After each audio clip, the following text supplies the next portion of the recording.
आज हम आपको महाभारत के सबसे चर्चित पात्र अश्वत्थामा के बारे में बताने जा रहे हैं। महाभारत के द्रोण पुत्र अश्वत्थामा एक ऐसा योद्धा था जो अकेले ही संपूर्ण युद्ध लड़ने की क्षमता रखता था।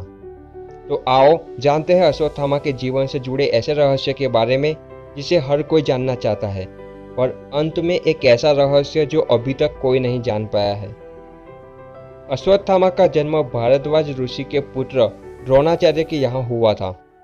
अश्वत्थामा का परिवार आर्थिक परिस्थितियों के कारण जूझ रहा था, इसलिए द्रोणाचार्य अश्वत्थामा को लेकर हस्तिनापुर आ गए। अश्वत्थामा जीवन के संघर्ष की आग में तपकर सोना बन चुका था। महान पिता द्रोणाचार्य से उन्होंने धनुर्वेद का ज्ञान प्राप्त किया था। द्रोणाचार्य ने अश्वत्थामा को धनुर्वेद के सारे रहस्य बता दिए थे।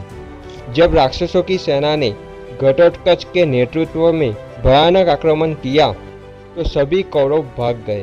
तब अकेले अश्वत्थामा ही वहां अड़े रहे। उन्होंने घटोत्कच के पुत्र अंजनापर्वा को मार डाला, साथ ही उन्होंने पांडवों की एक सेना को भी मार डाला। इधर युद्ध में अर्जुन, कृष्ण, युधिष्ठिर, भीम, नकुल, सहदेव तथा घटोत्कच आदि लड़ रहे थे। उनके देखते ही देखते अश्वत्थामा ने द्रुपद, शत्रुंजय, बलानिक, शतानिक तथा चंद्रसेन जैसे वीरों को रण में मार डाला और युधिष्ठिर की सेना को भगा दिया था। अश्वत्थामा द्वारा किए जा रहे इस विध्वंस को देखते हुए पांडवों में भय और आतंक का व्याप्त हो गया था। अब अश्वत्थामा को रोका जाना बहुत जरूरी हो गया था।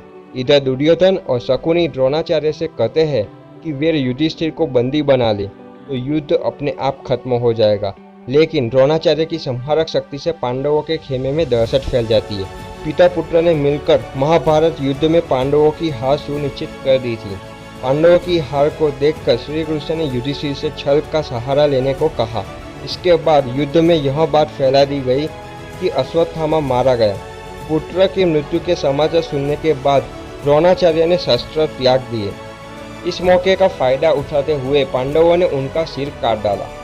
पिता की छलपूर्वक हत्या के बाद अश्वत्थामा युद्ध के सारे नियमों को तोड़कर किसी भी हालत में पांडवों से बदला लेना चाहता था और वह मजबूर होकर नारायणास्त्र का प्रयोग करता है। सभी पांडवों नारायणास्त्र से नष्ट हो जाते, लेकिन पांडवों को इस अस्त्र से बचाने के लिए तुरंत ही कृष्ण ने पांडवों को अपने अपने अस्त्र त्याग करके रथ से उतर जाने को कहा और कहते हैं कि सभी नारायणास्त्र के सामने आत्मसमर्पण कर लो, अन्यथा मारे जाओगे। सभी पांडव ऐसा ही करते हैं और बच जाते हैं।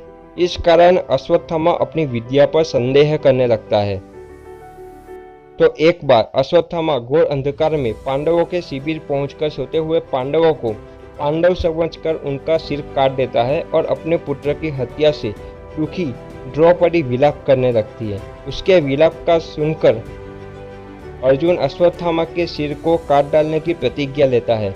श्री कृष्ण को सारथी बनाकर अर्जुन अश्वत्थामा का पीछा करता है।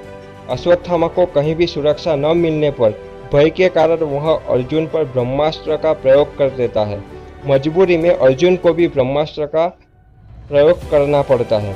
ऋषियों के कारण अर्जुन तो अपना अस्त्र वापस ले लेता है, लेकिन अश्वत्थामा अपना ब्रह्मास्त्र अभिमन्यु के विधवा के गर्भ की तरफ मोड़ लेता है।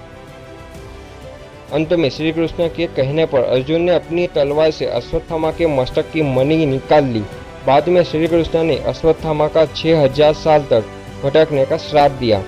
इस तरह हिंसा और अभिशाप में इस महान विद्वान वीर की कथा का समापन होता है। कहा जाता है कि आज भी भारत के जंगलों में अश्वत्थामा को देखे जाने की घटनाएं सामने आती है। अश्वत्थामा आज भी जीवित है और वह कलयुग के अंत तक जीवित रहेंगे। अगर आपको ये वीडियो अच्छा लगा हो तो इसे लाइक, शेयर और हमारे चैनल को सब्सक्राइब करना ना भूलें, और कमेंट सेक्शन में जाके हमें बताइए कि अगला वीडियो आप किस विषय पे चाहते हो। जय हिंद।